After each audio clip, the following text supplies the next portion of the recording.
В Коми 509 многоквартирных домов до сих пор остаются без управления. Из-за ветхости и высоких расходов управляющие компании не берутся за их обслуживание. А сами жители этих домов никак не участвуют в судьбе помещений. Хотя вся ответственность за управление домами именно на собственниках. Больше всего таких неуправляемых многоэтажек в Сосногорске и Печоре. Сегодня ситуацию с многоквартирными домами обсудили на заседании правительства Коми. Еще один вопрос, который подняли члены Кабинета министров региона – цифровизация социально значимых услуг. Как идет работа по переводу министерств и ведомств в электронный формат, об этом Татьяна Супряткина. Министерство и ведомства региона активно включились в рабочую цифровизацию. Электронный документооборот внедрили уже почти все государственные структуры.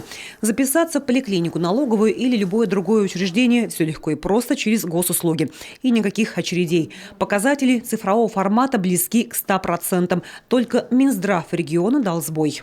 По 3 показателям Министерства здравоохранения Республики Коми достижение составило менее 100%.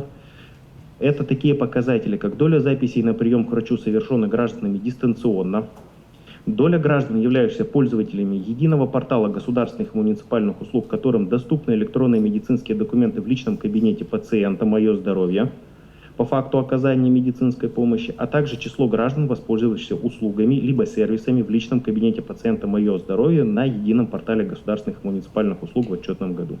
Повысить доступ к электронным услугам может только бесперебойный интернет. В Коми уже 3-й год реализуется программа устранения цифрового неравенства. Например, в 2022 году высокоскоростная связь пришла в 14 сел. Однако в самых отдаленных муниципалитетах коммуникации обветшали, а потому связь периодически теряется. Сейчас наглядный пример, что у нас 4 муниципальных образования сегодня не смогли подключиться, потому что произошел сбой.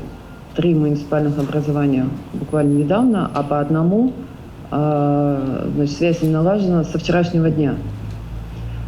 Соответственно, вопрос, когда это уже не первый раз, да, то есть мы можем здесь много все уделять этому внимания, говорить об этом, но вот даже на себе мы понимаем, не говоря уже о доступности для непосредственно каких-то услуг государственных.